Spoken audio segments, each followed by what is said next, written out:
Indian and Chinese troops have been involved in a military standoff at the Doklam crossing. Both countries' media and ministers have been talking of war, and backing down doesn't seem to be an option right now. However, this region isn't even in India, so why are Indian troops there? And why are they willing to fight for it? The 89 square kilometer Doklam Plateau, the scene of the action, falls close to the Chumbi Valley at the tri-junction between India, China and Bhutan on the Sikkim-China border.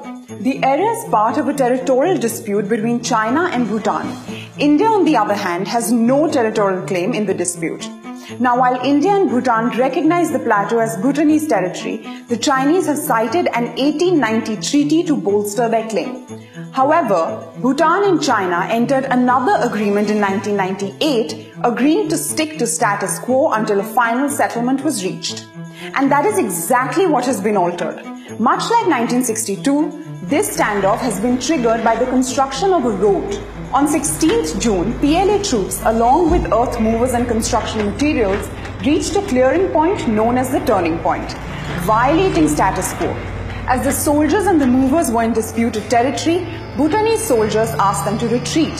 However, the PLA troops pushed them back. In response, Indian soldiers intervened on behalf of Bhutan, stopping the Chinese by forming a human wall.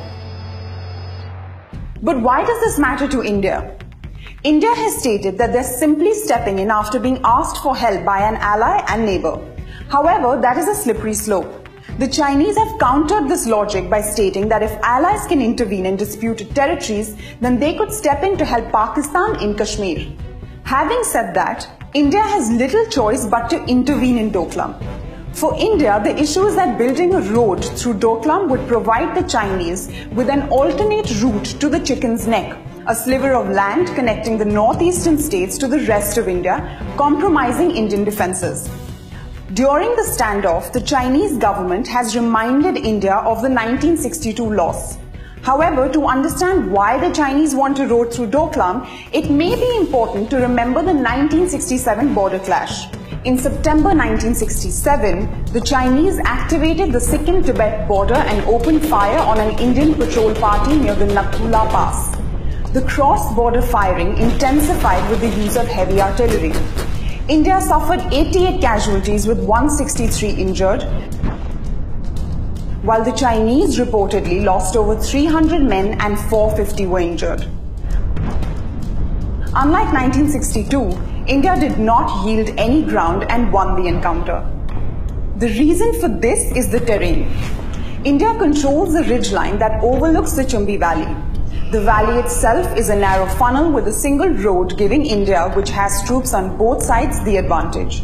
But by building a Class 5 track, a road capable of supporting jeeps and light-loading vehicles through Doklam, the Chinese will gain access to the Jampheri ridgeline, thereby circumventing India's defences and military advantage and bring their troops within 50 kilometers of the Chicken's Neck.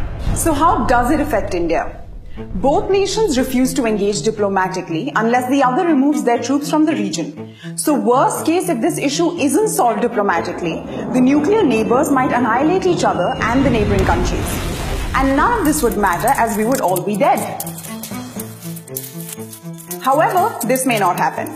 With India's military and strategic interests at stake, backing off without securing them isn't an option. And with troops still deployed and more than capable of lasting the winter, the upcoming meeting of BRICS nations in August could be an opportunity for both countries to look for a thaw. And in President Xi Jinping's words, concrete cooperation.